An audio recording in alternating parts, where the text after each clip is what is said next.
are normal, they're part of our everyday life, and in fact, some assumptions are crucial for human survival.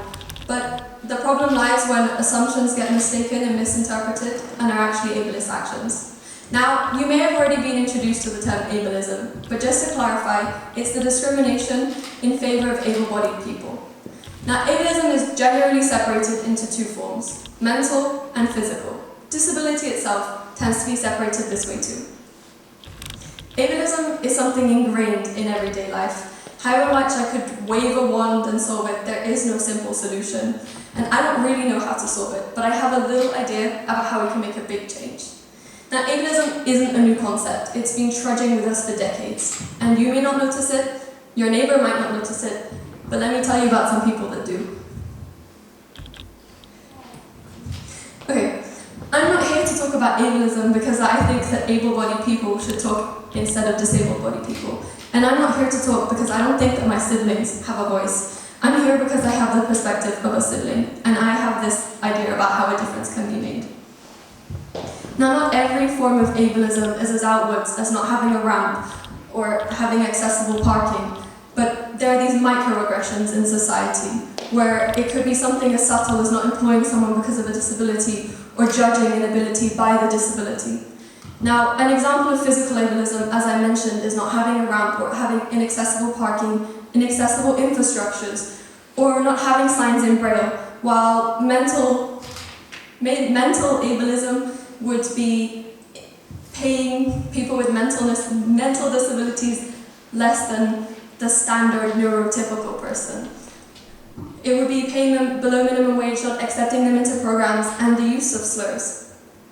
Now, ableism is not only discrimination on an individual basis, but it's also a huge systemic issue. Thankfully, there are changes that have been made in the system, such as in 1999, the ADA, Americans Against Disability Act, was signed, which is a law in America which prohibits, in theory, the discrimination of disabled people in the public sector. So, workplace or education or the general public sector. This could be something like parks, museums, anything that counts as public. So it's a pretty positive note, right? But to understand why it came into place, I think it's important to know why it was needed. So let's go back all the way to the 1850s, and this went all the way up until the early 1900s, sorry. And there was something called freak shows, and freak shows were basically the forced performance of everyone that was considered abnormal in society, that looked abnormal in particular. Many of these were people with disabilities, and they were forced to perform for the enjoyment of others.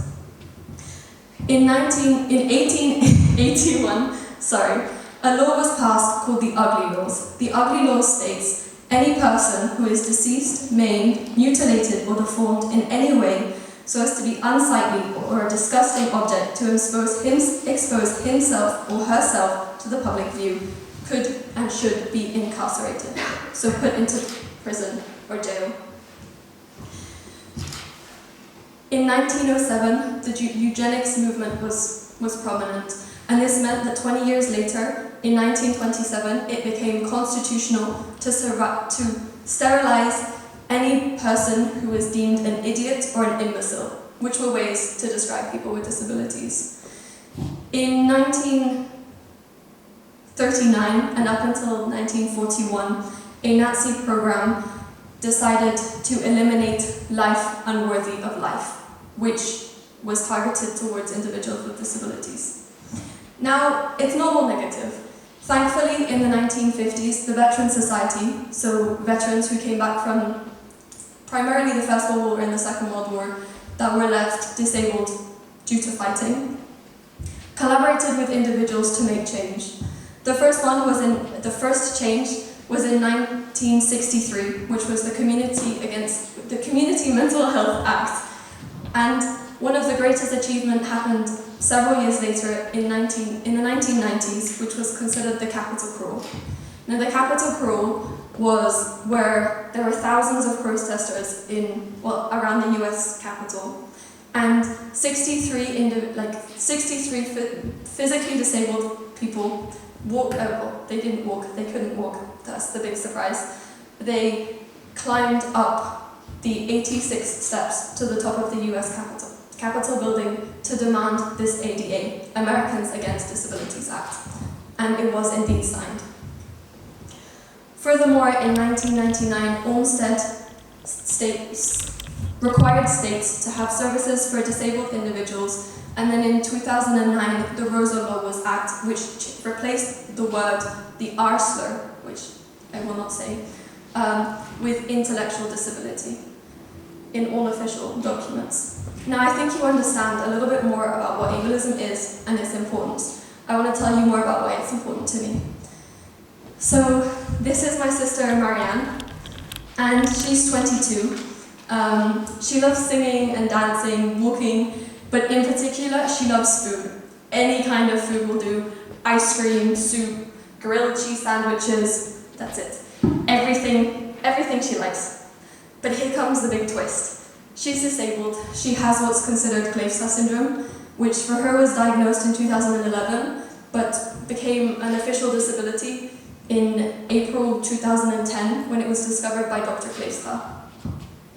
Now, it's a pretty degenerative disorder, which means that over the years, rather than improving, she's gotten worse. So she's pretty limited in her daily functioning, but as I mentioned, she has food and she has the ability to walk, so she's more than happy. Now, I also have a brother, and he's called Luca. I call him my little brother, but he's not actually that little. He's much taller than me, I think nearly like 1.80 meters. But he's 14, so I consider him my little brother. So in 2020, he was diagnosed with PDA, which does not stand for public display of affection, but rather pathological demand avoidance, which is an anxiety-driven need to divert and avoid all kind of demands. Apart from this, Luca loves playing and loves our cat Luna. He is teaching himself how to play the piano, and in his free time he tends to play video games with my cousin. Okay, going back to my main point, this is why I'm here. I don't face ableism in my everyday life, but I do witness it. And I've seen how one small action can change a moment, a day, or a month. Now, as I mentioned, ableism isn't only the physical impairment of society, but it's also in our actions and our language, such as slurs, for example, the R slur, lame, spaz, crazy, psychotic. Using these words is not only ableist language, but it also undermines the experiences of disabled people, and it's just genuinely hurtful. So surely you're thinking maybe one small action can't make that much of a difference. But I'm also certain that you remember a time where you were undermined, where you were generally hurt or taken for granted. So why is it any different for disabled individuals when it comes to disability slurs? Now, I'm going to tell you a few quick stories about what a difference one small action can make. So when my sister was about 8 years old, she had just learned that when you get to the supermarket, you have to take everything you put in the trolley, put it on the conveyor belt, and pay. Now, there was one time where we were at the supermarket, we just moved to the Netherlands, and she understood, so began taking the items and putting them on the conveyor belt. What she hadn't noticed was that the woman in front of us hadn't quite finished doing so. Rather than understanding that my sister wasn't trying to skip her or was due to malintention trying to put all our items in front of hers, this woman started screaming at the time my 8-year-old sister, as well as myself and my mother. This is a story that we still remember as a family 12 years later. My mum has always said that if she could go back to any point in history, she would go back to this one day and ask this woman, "Have you ever heard of the word disability?" Now, it wasn't all negative. Let me tell you a story on a more positive note. As I mentioned, my sister loves eating, right? So one day we were at like a snack bar kind of thing, and we had just ordered chips, which is fries for you American speakers. We also had ordered toasties, is what we call them in Dutch, but in English I think they would be considered grilled cheese sandwiches. Now, my sister's not very patient, but I was starting to direct her to a table where we could try and be as patient as possible. But before I even fathomed the idea, my sister had dove in to the table right next to us. I mean, I have quite quick reactions. I've been living with with her for 17 years. So I quickly grabbed her hand, but little did I know she'd used her other hand and snatched the person sitting on the other side of the table's sandwich and taken a huge bite. Now this is where the huge difference lies. The man whose toastie had just been stolen didn't scream. Instead, he laughed in a sympathetic way and said, "I understand, it's quite a nice looking toastie."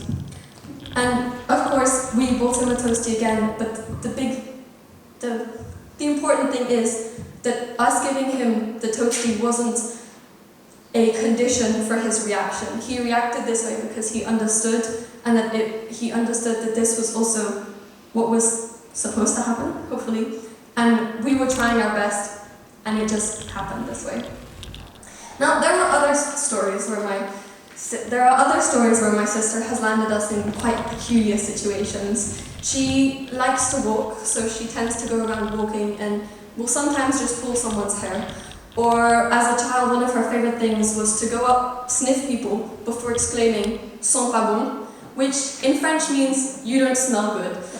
And most of the time, in fact nearly all of the time, people didn't react negatively. They in fact took this honesty that she was bringing and said, "You know what?